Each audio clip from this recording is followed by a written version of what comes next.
tayo ngayon sa aircon shop. Papacheck natin yung aircon ni Silvang, yung ating Altis 2004. Kasi na-stock ito guys ng 2 weeks. Hindi ko ginagamit. Yung isa, yung maliit ang ginagamit ko. Ngayon, nung ngayong araw na to, ni-start ko siya para siya sanang gamitin ko for another week. Ngayon, na-discover ko na wala pala siyang, hindi lumalamig yung kanyang aircon guys. Chinek ko naman na yung kanyang clutch, aircon clutch, kung gumagana naman. Yung kanyang condenser fan gumagana naman. Yung ating evaporator fan gumagana rin. So, ibig sabihin baka may leak. Hindi naman siguro compressor ito, kasi ang last time na chinek namin yung compressor, nung nagpapalit tayo ng aircon clutch, malakas pa yung kanyang compressor. Kaya nagtataka ako ngayon guys kung bakit walang malamig na buga yung ating aircon. So, di naman kasi sa lahat ng pagkakataon ay pwede nating i-DIY ang mga problema ng ating sasakyan. So, kailangan din natin ng serbisyo ng talagang mga professional, mga espesyalista kumbaga. At isa nga sa mga espesyalista na ating titingnan ngayon ay yung espesyalista ng aircon dito sa Pangasinan, sa Tayub, para malaman natin kung ano problema. Kasi ang aircon guys, hindi yan normally na dini-DIY, kasi may tamang ano yan may tamang computation yan ng pressure at saka ng refrigerant, kung ilan lang dapat na refrigerant ang ilalagay mo. Meron po yung computation base sa ambient temperature. Okay? So syempre DIYer lang naman tayo, hindi naman tayo specialist sa mga ganyan. So ngayon ay ating titingnan ang isang aircon specialist. Tingnan natin kung ano ang issue ng ating Corolla 2004 ngayong araw na ito guys. So syempre i-update ko kayo mamaya para pagka naranasan nyo ito ay magkaroon din kayo ng tinatawag na educated guess kung ano ang problema ng ating Altis kapag ganito ang sintomas.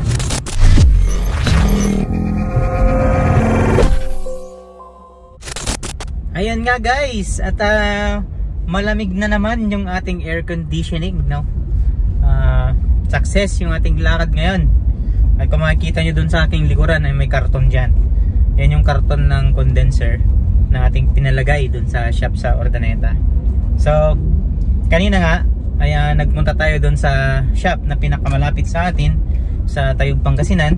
At na-discover nga ng shop na ito na mayroong leak ang ating condenser. So kung makikita nyo dyan sa video, yan yung leak na kanilang nakita, no?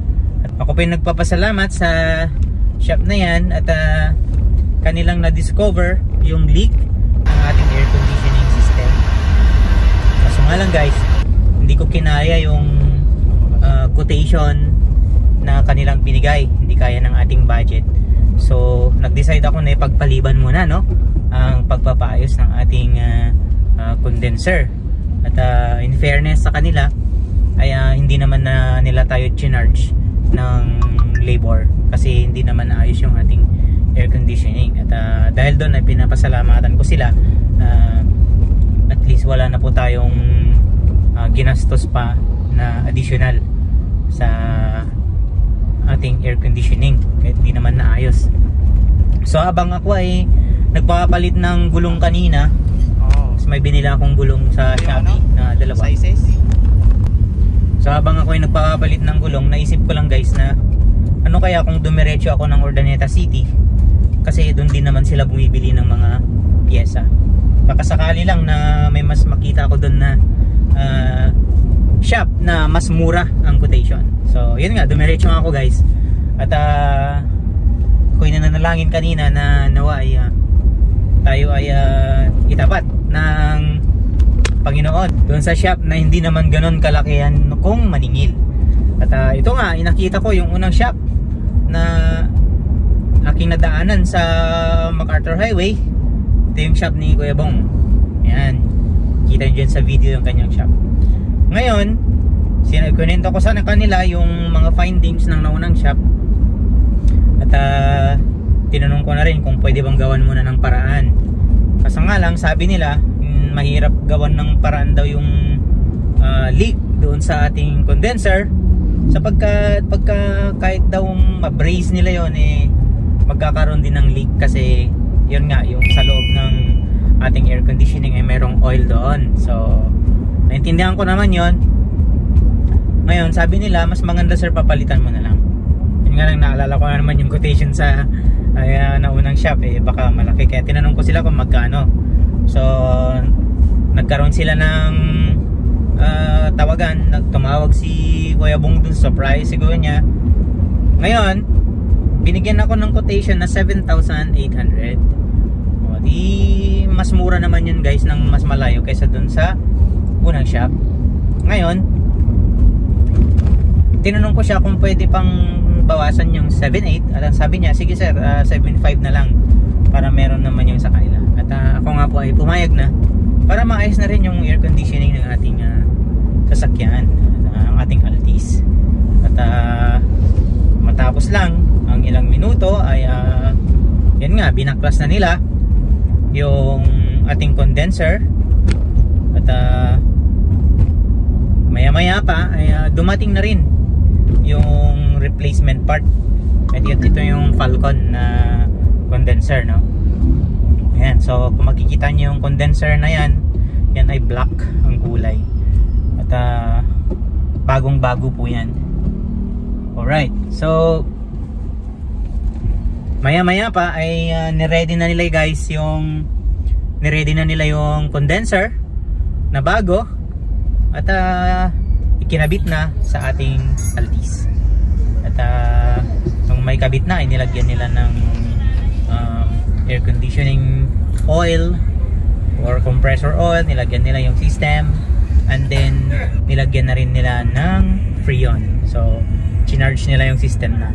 So dun sa kanilang pagcha-charge ng system wala na yung igil. Medyo natagalan ng konti kasi hindi pa nag-automatic yung fan ng ating Altis, no? Pero nung katagalan naman ay nag-automatic na rin yung kanyang fan. Medyo ano nga lang, medyo mabilis nga lang na mag-automatic. Very good. Kaya sabi ko, lamig na guys. Baka na-overcharge kaya nila o hindi. Pero para makaalis na ako kasi malayo pa yung uwian ko, sabi niya, sige sir, observe mo na lang, sabi ni Kuya Bong. At ako nga medyo hindi talaga normal, balik mo na. Meron naman tayong 3 months na warranty sa kanila. So pagka may problem, babalik ko na lang po sa kanila para naman masilbihan pa nila yung next na customer. Pero habang bumabaybay tayo guys sa kalsada kanina, naisip kong dumaan muna sa Alphamart kasi nainom ako. So bumili ako ng tubig. So habang bumibili ako ng tubig, pinakinggan ko yung ating condenser fan at nag-automatic na nga siya na normal. Anyway, yung ginawa ko naman dito sa loob, sinet ko na yung temperature niya sa 25 degrees. Tapos inauto ko na kasi yung ating sasakyan na equip siya ng automatic na air conditioning. So nung sinet ko na sa 25 degrees na yun ang kadalasang lamig ng ating aircon, ay naririnig ko naman na normal nang nag-engage at nag-disengage yung ating compressor clutch at nag-on at nag-automatic na po yung ating condenser fan. Ibig sabihin, working normally na po ang ating air conditioning. At dito nga sa loob ay komportable na ako, no? Kasi yung lamig talaga ng air conditioning ay nararamdaman ko na po. Naka-idle yung ating sasakyan ngayon. Pakinggan yung aircon niya.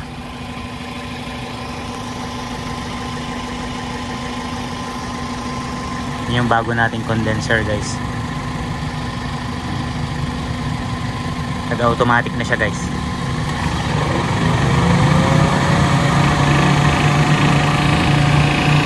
Oh, di ba? Effective. Yung bago nating condenser, nag-automatic na siya.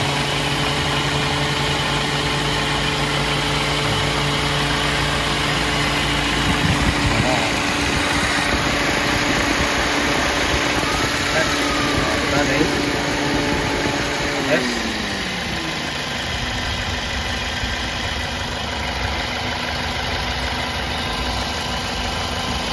Under na siya ng maayos. Sa ganitong lumang sasakyan, guys, talagang marami ng mga parts na bumibigay.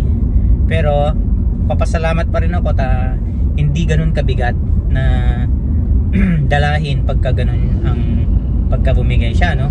Yung 7,500 malit pa rin yun kumpara sa kung kumuha kami ng brand new tapos sinuhulugan naman namin ng 25,000 naman. Mabigat masyado yun, di naman kami mayaman, so okay na yun. Tapos sabi ni Kuya Bong pala kanina na pag-ipunan ko na raw yung compressor ng sasakyan na ito sapagkat matanda na nga, ay may tendency na malapit na rin na bumigay yung kanyang compressor, at yun daw po ang medyo mahal.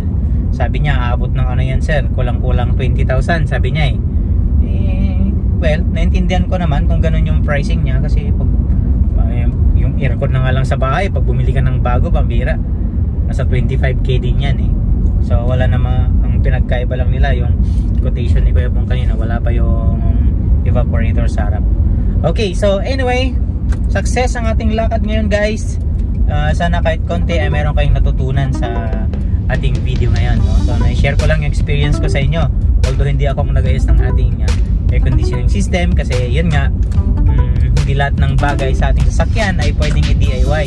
So wise pa rin na i-hire natin ang isang technician or paano ba natin sabihin yun, yung talagang expert doon sa bagay na yun. For example, yung expert sa aircon, kasi sila yung mas nakakaalam kung paano nag-work ang mga bagay-bagay. Okay, ngayon